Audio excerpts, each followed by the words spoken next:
Welcome back to the channel. This is Adonis 2. In my defense, I did see this clip and I was going to react to it. Furthermore, in my defense, I go on record as saying I'm the first person on social media, as far as I know, because I didn't hear anybody else doing it, 2022, 2023, around that time, to openly say all of us watch everybody within this sports circle. I would be doing a live and I would say, oh, I heard 2 Raw say this. And I would use whatever point 2 Raw made to add to the point I was making. Like he would talk about some stat and figure. I would add that to whatever stat and figure that I already knew I was already talking about. I would do the same with Dreamers Pro. I would say, I heard Dreamers Pro say this. Or I would say, I heard Ticket TV say this. Anybody who has been watching me on TikTok, who could go all the way back to, I think maybe even 2020, I might have started, I think. Like for real, I only started talking about sports because that was a dating channel. And little did I know back then that these single, lonely, independent women, remember, I don't need a man. That whole talking point came out strong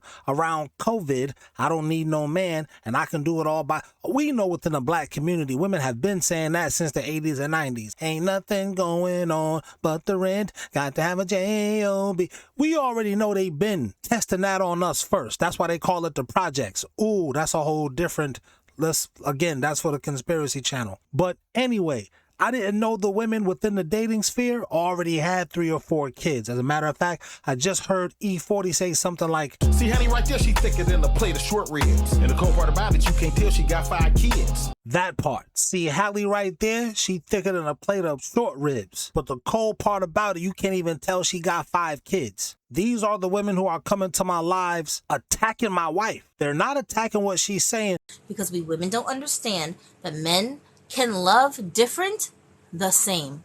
Y'all can love women who are completely different from each other and have none of the same overlapping qualities, but you can love them the same amount. That ain't true. You telling a lie on us women. We don't be doing that. We will not do that to a man. Instead, they're attacking all these things about my wife. Why does that sound familiar? Because that's exactly what LeBron James fans do. And I didn't realize LeBron James fans got that from their mothers. Aha! They grew up watching their mothers do that with their different baby daddies. Like 40 Water said, she thicker than a plate of short ribs. The cold part about it, you don't even know she got 5 kids. Is that 5 kids with the same dude? Is that 5 kids with multiple dudes? Whether it be 2, 3, or each kid got its own father. Something going on with this woman to where she keep picking these ain't shit niggas. Or there's something going on with her as a woman. She don't got it all. And once these dudes hit it, they realize, oh, this bitch is crazy. So I had to set that up so we would know the type of men that have these kinds of takes. What's the mindset that's going to make a man say this? How emotionally stable or unstable is this individual that's going to make this type of video with these types of points? Jordan fans, I got some bad news and y'all ain't gonna like this one. The other day I was arguing with some people about the expansion teams. Right off the rip, his delivery is suspect. The other day I was arguing with some people. We grown men. The only person I ever get in an argument with is my wife. And she don't even want to be on opposite sides of the spectrum with me. She wants to get along. That's the thing about your wife. And that's why you married her. Yes, dude, she's attractive. She got a fatty. She does everything that you need for her to do for your situation. No doubt. If she was always arguing with you, see how this LeBron James fan started? The other day, I was arguing with somebody. You wouldn't want to be around this broad. Please leave it in the comments and tell me I'm wrong. Tell me if you was arguing with this woman all the time, you would still want to be with her. The sex, her body, all of that stuff is worth arguing with her. I know you lying, LeBron James fan, because the good book says it's better, and I'm paraphrasing, it's better to be in the desert than with a bitch who always be arguing all the time. For those of you brothers,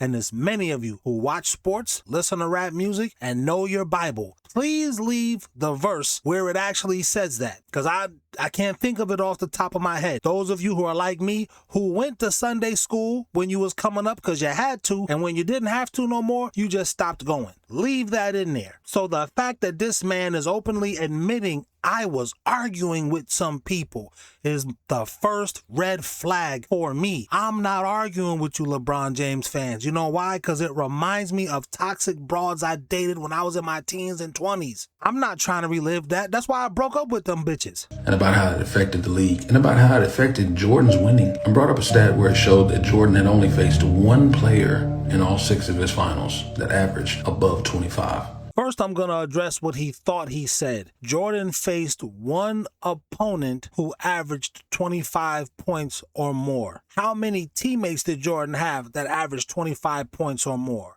Aha! According to Google AI, Jordan never had a teammate to average 25 points or more, ever, in a season, in a finals, in an ever. Jordan has never had a teammate that played with him who averaged 25 points per game while Jordan averaged whatever he had. It never happened. That said, it doesn't matter if Jordan only faced one player who averaged 25 or more. First of all, that's a lie because Karl Malone, but you know what? Let me not get ahead of myself. Let me pick this point apart right here. And this is why I can't mess with these LeBron fans or girls because LeBron fans are like these toxic women, and these toxic women taught this toxic trait to their fatherless sons that they raised because they don't need no man. I heard Dreamers Pro allude to something like, what'd he say? I want you to notice something, because this is what LeBron fans do. They deflect.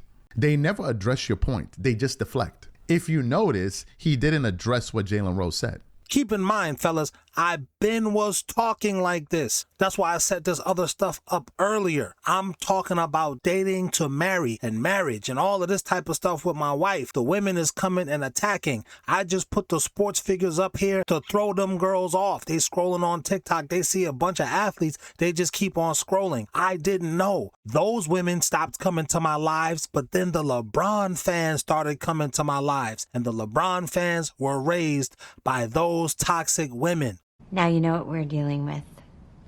You always say, hey, it's a different day and age. Nobody plays defense now. So what I wanted to do is I wanted to go look at how many 20-point scorers were on a team during the 90s. Now, if you're keeping score, you realized he added a whole extra parameter. His first parameter was... I brought up a stat where it showed that Jordan had only faced one player in all 6 of his finals that averaged above 25. So first and foremost, what was that, Tyler, the Creator? So that was a fucking lie. Right. Because Karl Malone actually averaged 25 points in 1998 finals, where they actually swept Shaq. Keep in mind, Shaq carried Kobe, like I've said, into a sweep. Shaq carried Kobe into getting swept by who LeBron fans call plumbers and bums, period. Then he either added or switched. I gotta listen to the rest of what he says, but it sounds like 1 to 3 is the answer to that. 1 to 3 teams had more than one player that could score above 20.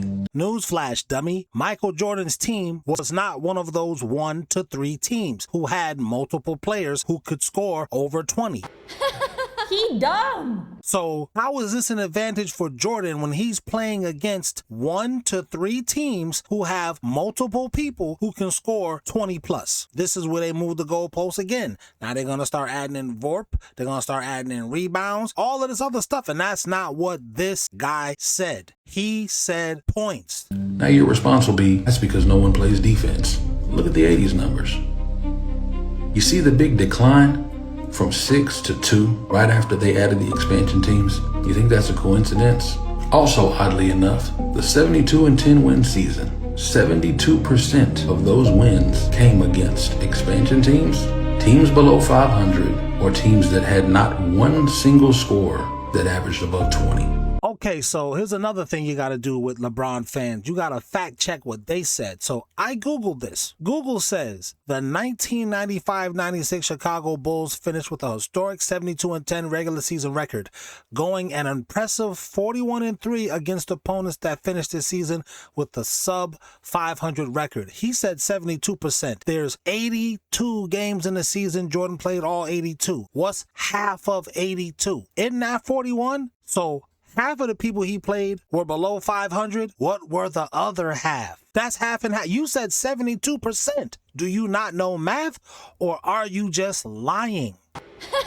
He dumb. So then next, let's go to this. How many teams were in the league in 95-96 season? There were 29. The league expanded from 27 to 29 teams that year, adding 2 new Canadian expansion franchises, the Raptors and the Grizzlies. Now, many LeBron fans would say that's a gotcha moment. Aha, until we look at 2 things. First, how many teams were actually expansion teams? You got the Mavericks, Charlotte Hornets, Miami Heat, Orlando Magic, Minnesota Timberwolves, Toronto Raptors, Vancouver Grizzlies. 7 teams out of 29. What percent is 7 of 29? So you still have 76% of the league that is not expansion teams. There's still 20 other teams that are not expansion. At least 20 other teams. Then we have to look at how many of these 29 teams in the league were actually below 500 and who were those teams. Let's see. Orlando Magic, that's an expansion team. That's funny. The Miami Heat, that's an expansion team. They're above 500, but look at the Washington Bullets. They're not an expansion team. They're below 500. Celtics, below 500. Nets, Philadelphia, all below 500. Milwaukee Bucks, below 500. Granted, the Charlotte Hornets, they're 500. Toronto Raptors, they're below 500. That's 2 teams already. Los Angeles Clippers, that's not an expansion team. Golden State Warriors, Sacramento Kings, Phoenix Suns. These are not expansion teams. I'm still looking for how the expansion era somehow helped Jordan. Because the Portland Trail Blazers, they're above 500. Los Angeles Lakers, they're above 500. Seattle Supersonics, they're above 500. Denver Nuggets, Houston Rockets, Utah Jazz, San Antonio Spurs. I do see Vancouver Grizzlies, Dallas Mavericks, Minnesota Timberwolves. These guys are below 500. This is stuff right here in front of you. Now, I'm not sure what case you're trying to make the expansion team helped Jordan. It helped everybody. Much like opening the lane for LeBron James so the half-court game could immediately turn into a transition game, that helps everybody. You're just mad that Steve Kerr and the Warriors were able to exploit that patch. Well, hell, I guess I ain't never looked at it like that before. And at the end of the day, E40 said something else in that song. Haters don't really hate you. Haters just want to be included. Yeah, haters don't really hate you. Haters just want to be included. And LeBron and his fans, they want to be included at the table with Jordan and Kobe. Because we all know the difference between Mike, LeBron, and Kobe. Mike and Kobe, they didn't care if you were their friend or not. Matter of fact, they don't care to be your friend. They don't want to speak to you, period. But what does that do? That makes you want to be their friend even more.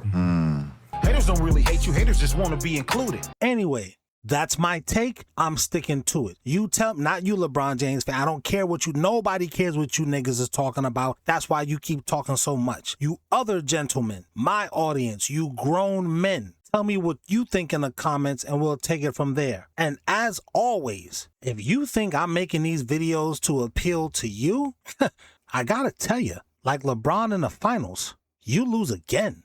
Ain't no telling what I just might do to a bro like you. And ain't no telling what I probably could do to a girl like you. And ain't no telling what I probably could do what you really want to. The royal penis is clean, Highness.